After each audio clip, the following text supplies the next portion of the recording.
A lot of people ask us where the lifecast concept came from. So in the 80s, I was focusing on just how to do CPR and how to do it better, working as a lifeguard, joining the army. And in the 90s, in the ambulance service, I started to do work on this device using the ACD, active compression and decompression CPR system.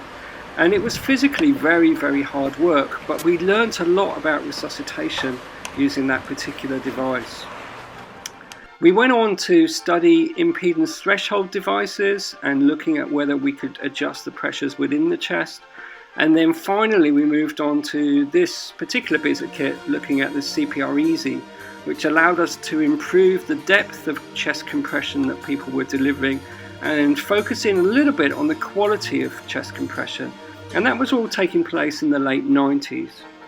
In early 2000, we started to research the Lucas device, looking at automated chest compression and how well as a system we could use automated chest compression within ambulances to make our CPR more effective and also safer. And Lucas has continued to be developed over the years. Obviously we've got AutoPulse and we've got other devices out there now which allow us to deliver high quality chest compression using automated active compression and decompression systems.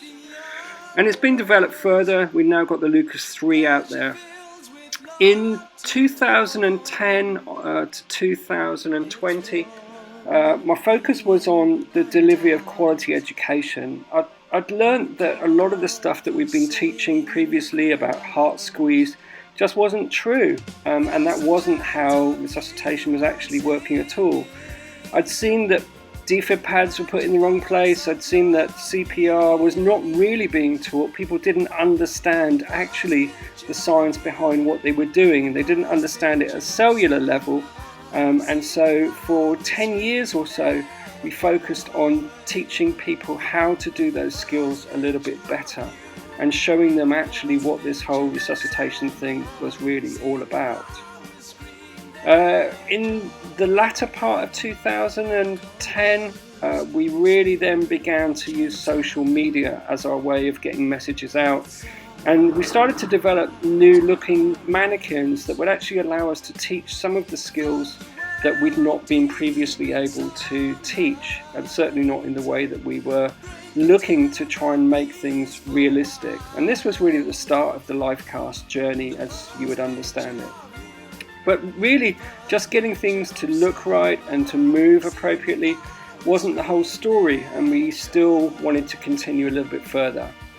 Unfortunately, at the beginning of this year, we've seen the COVID-19 crisis moving around the world, and we've had to learn to do things differently, presenting to conferences in Australia from home and from the garden and teaching how resuscitation works and doing things without being in the same room even as our students. So again, lots of new challenges I suppose have come about. Personally, we're focused now on the quality of ventilation, and we're trying to understand a little bit more. We're using the EO Life here as a device between the bag and the mask, which tells us our ventilatory volumes, and we're looking at how we can standardize people to use bag and mask techniques. We've also carried that journey on with babies and preterm babies, looking at the way that the Monivent system allows us to do exactly the same. So we've developed newborn babies or premature babies with the appropriate lung pressures to allow things to move just as they would in the real world.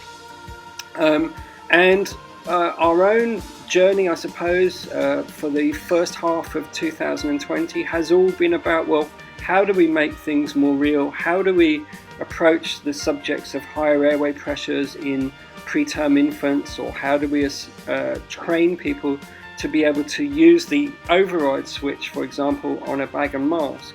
How do we show them what their responses of their actions actually is as they're doing CPR and the related skills?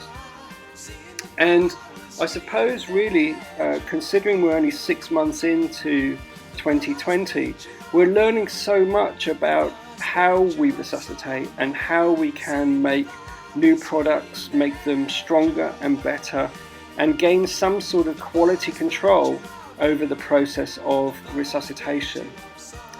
For my team, we think that the next few months will be focusing a great deal on how we resuscitate adults and children, specifically focusing on the ventilatory side of this, looking at prone CPR a little bit more, and trying to find new ways to undertake a lot of research.